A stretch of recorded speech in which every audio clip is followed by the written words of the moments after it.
The Nairobi Declaration. Dr. Mithika Mwenda, the Executive Director of African Climate Justice Alliance, joins us in studio.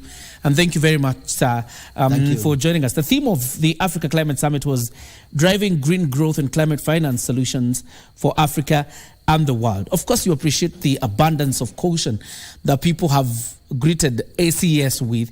But from where you sit as a stakeholder, have we achieved the theme of this Africa's Climate Summit after 3 days? Thank you, and I'm glad to be here. I was here yesterday also. Yes. There are two things which I want really to acknowledge. First and foremost, the galvanizing of the African, and particularly even at Kenyan level, galvanizing that consciousness that we have a problem on climate change. You know, there are people, there is this MP who was being interviewed. He doesn't understand even whether there is a problem, even at his doorstep, where he comes from.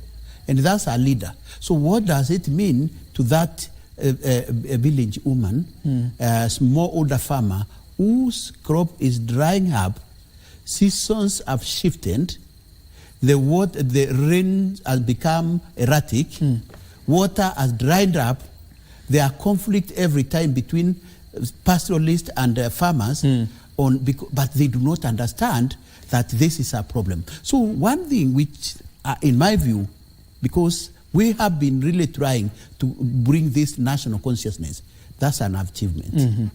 So we credit him for that. Two, him by, you mean President Ruto? The president, you know, he is the convener. Of course, Kenya hosting is the chair of Committee of Heads of State and Governments on Climate Change. So actually, that is really a major milestone, not only for him and for us, because he has ended a work a great deal. Two is about now the issue itself, the summit. We were very expectant. And initially,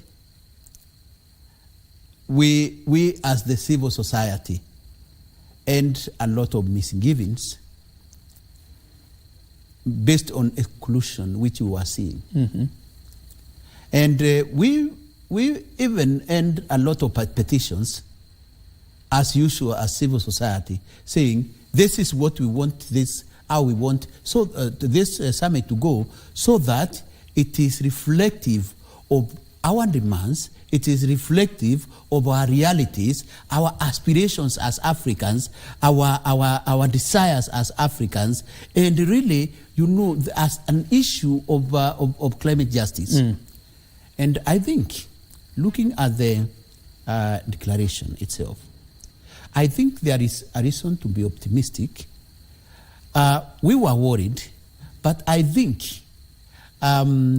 what we have seen there, really, we are moving to that direction where the president and the leaders, even listening to them, all of them yesterday, really, there is some convergence on the issues which we want. So I think this declaration, looking at it, it is really, it has trying to balance with the pressure he had from the international community, from some transnational corporations, from international whatever. John Kerry was here, he was talking about carbon markets and everything. We have achieved something, and the issues which are pertinent to Africa, if 80% of them are not captured, 90% are captured. It's quite interesting what you're saying, but like you earlier said, the consciousness of a country, the consciousness of a continent has been summoned towards the problem we are dealing with, and probably even the world now understands Africa better based on this summit. But the question is, every climate summit, even the COP27 that passed and the COP28 that is supposed to happen in November, there are those who feel, and the critics of this summit say, it is just a talk shop. You know, they do not understand how the world functions. The geopolitics of climate change, and generally the global geopolitical interactions are very difficult. To secure some of the victories, requires even 10 years to even, because we all of us need to agree. I was in Bonn for what we call intercessionals on climate change, because what is going to the COP28 must be agreed. It's a really intensive, discussion. And let me tell you, people may dismiss these multilateral processes. And it is in that multilateral process where small countries, more economies like Kenya and the other African countries have a say. And that is why we prioritize that. Because when you go into bilateral with a country which has power, you are powerless, you are going to go with what they want, their priorities. And that's why where we have a voice is at multilateralism. And that's why we really, the UNFCCC, like what we were doing here, is very important for the interest of the people. We have to band together. We are hearing about us African as having to speak in one voice. Why? We go into those meetings, the United States of America has a delegation of 200 experts. Kenya goes with a small delegation, and by the time you divide yourself into those negotiations, those people keep changing themselves. So now you are even exhausted. So when we come together, perhaps as Africa, and speak with one voice, despite many efforts to divide us, manipulate us, through carrot dangling and doing all other tactics, the language, of course, Francophone Africa, Lusophone Africa, the Anglophone Africa, so that now you do not have power. I think bringing like the presidents, which you saw him bring here, again, will ensure that we have that voice. So coming to your question about, yes, where in fact we refer them to endless game of musical chairs, these conferences, conference after conference. But they have achievements on their own. Let us agree that for Africa, we have no choice. We have really to go for multilateralism, because that is where we have a leeway. As we go for multilateralism, as you say, Mithika, looking at, because this is not the first time you're hearing about the Kyoto Protocol. It's not the first time you're hearing about the Paris Agreement, and now we have the Nairobi Declaration. But after it is a trail of failed promises. Now there's $23 billion pledge. There was $100 billion pledge before. But with optimism, all you see when you look behind are failed promises. But you cannot blame our leaders. For a president, like an African president, let's say President Ruto, he has his priorities as a country. The country is broke. Yes. And he's trying his best to really, where he can raise money, with the debts which we have to pay, almost more than a half of our revenues goes into paying debts. And you are hearing him talking about really expensive debts and those others. So you see the dilemma which they have. They have obligation really to deliver on the pledges, like within 5 years, he'll come back to tell the people, this is what I've delivered as a president, despite really facing all these global challenges. And so, when they find like those pledges, they are excited. But at the end of the day, it really becomes very disappointing if that is not delivered. Before even the Kyoto Protocol, that was failed and it expired. Now the Paris Agreement, before the Paris Agreement, there was a series of negotiations, and I remember in Copenhagen where there was a pledge of $100 billion per year, and which was actually preceded when Obama was there, and a big talk. Because we thought that we had one of our own sitting at White House, that it would be our solution. He left without having, in fact, even more worse than even others who are not even black. You see?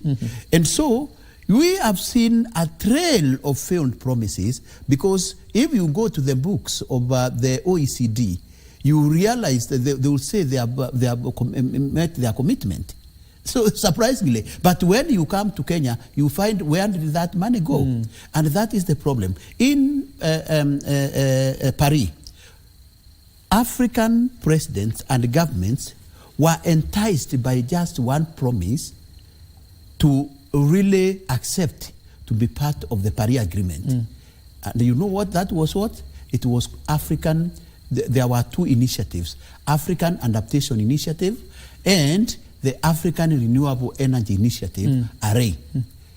They pledged, they said, we are going to give you 10 billion US dollars to generate 10 gigawatts of energy, renewable energy, so that you address the energy poverty where 600 million Africans do not have access to energy. As we speak now, if you are asked where that money is, you go again to these governments, they just converted and they rebaptized what they gave. They say they have delivered, but if you look at it, there is we have no records on what they have delivered. And these are, when you look at all this, now the president was announcing that they are pledged 23 billion, and the UAE promised 4.2 billion. There were a couple of promises, and I think John Kerry promised, and that was an insult, that $1 million US dollars for adaptation for Africa. Can you tell me that how much money is that $1 million? It doesn't even make sense. So these are some of the problems which we have. I think that is around even 4.5 billion, even not a budget of even one department in a ministry, and that is for Africa.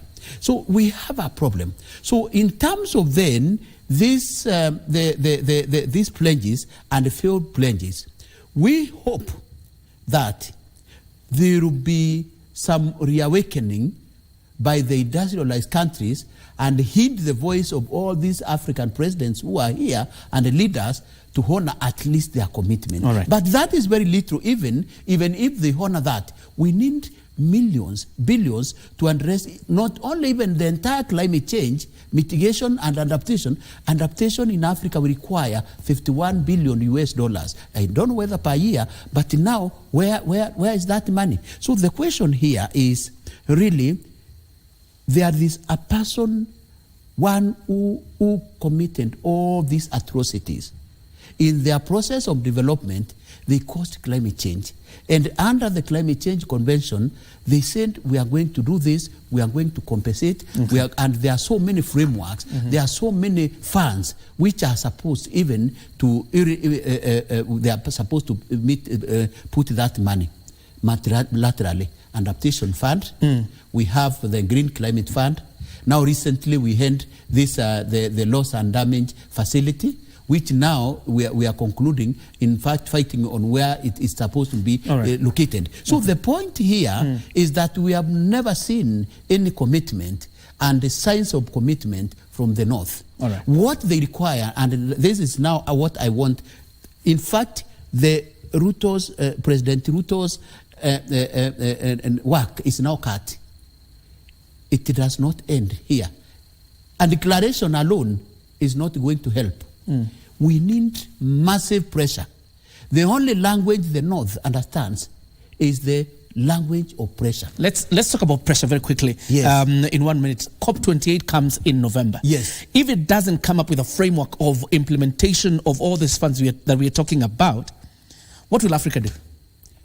So what I'm saying, now we want massive, critical mass is very important.